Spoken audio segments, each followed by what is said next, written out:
aborsi ini sendiri bervariasi mulai dari 5 juta sampai dengan 8 juta.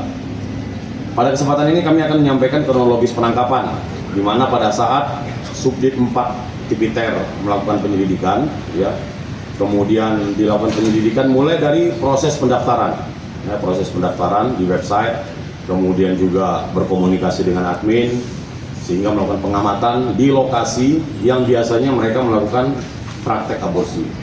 Kemudian setelah melakukan pengamatan tepat sekitar bulan November, ya, petugas menemukan 2 orang wanita berinisial KWN dan berinisial R berada di lobi selatan, di salah satu lobi selatan apartemen, ya, yang ada di Jakarta Timur. Kemudian setelah diketahui ada salah satu kendaraan Daihatsu Xenia warna hitam dengan nopol B2289 PIU menjemput seorang wanita, kemudian dibawa ke parkiran. Pada saat itu sudah diikuti oleh petugas. Kemudian sesampai di parkiran, kemudian dijemput oleh saudara LN, ya, saudara LN. Setelah dijemput, kemudian masuk ke lift, kemudian naik. Pada saat itu kita belum tahu lantainya. Setelah tiba di lantai, kemudian saudara LN itu kembali lagi turun. Setelah turun, kemudian dilakukan penangkapan oleh petugas, dan kepada saudara LN diminta untuk menunjukkan tempat diantaranya kedua perempuan tadi.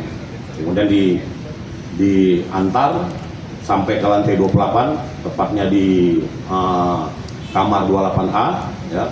Kemudian setelah dilakukan penggeledahan, ditemukan 4 orang perempuan. Yang pertama saudari NS, yaitu berperan sebagai dokter.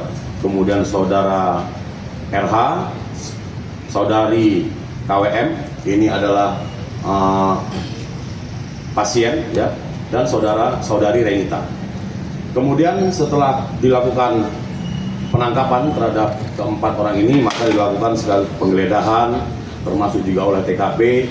Ditemukan masih terdapat sisa-sisa darah pasien aborsi ilegal, kemudian juga peralatan-peralatan seperti yang ada rekan-rekan lihat di depan ini, peralatan aborsi, termasuk kapas-kapas bekas darah, dan semuanya ini kita lakukan tes DNA, termasuk terhadap pasien juga kita lakukan visum et repertum, ya.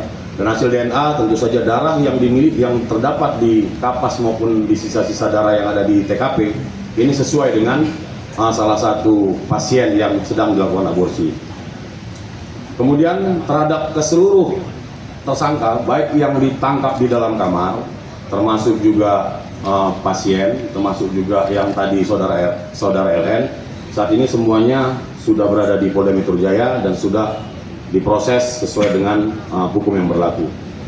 Pada kesempatan ini juga saya akan menyampaikan peran dari masing-masing tersangka. Saudari NS, kemudian saudari NS ini memiliki peran sebagai eksekutor atau dokter, seolah-olah sebagai dokter obstetrik, ya. Dari perannya tersebut dia memperoleh bayaran sebesar 1.700.000. Kemudian saudari RH ini memiliki peran membantu NS dalam melakukan aborsi, mendapatkan hasil sekitar 1 juta. Kemudian saudari M ini memiliki peran menjemput serta mengantar pasien, baik pada saat penjemputan maupun pada saat dia kembali setelah dilakukan aborsi. Ini juga sudah diproses dan mendapatkan hasil sekitar 1 juta. Termasuk saudara LN yang tadi menjemput dari P5 atau parkir 5 sampai ke titik yang sudah ditentukan. Begitu juga pada saat selesai melakukan penjemputan, ini berperan perannya melakukan penjemputan mendapat hasil sekitar 200 sampai 400.000. Saudara YH ini adalah seorang admin, ya, admin yang mengelola, kemudian melihat WSG, termasuk juga KTP dan membuat janji. Ini juga mendapatkan bagian sekitar 2 jutaan. Dan KWM serta Renita ini perannya adalah pasien daripada aborsi.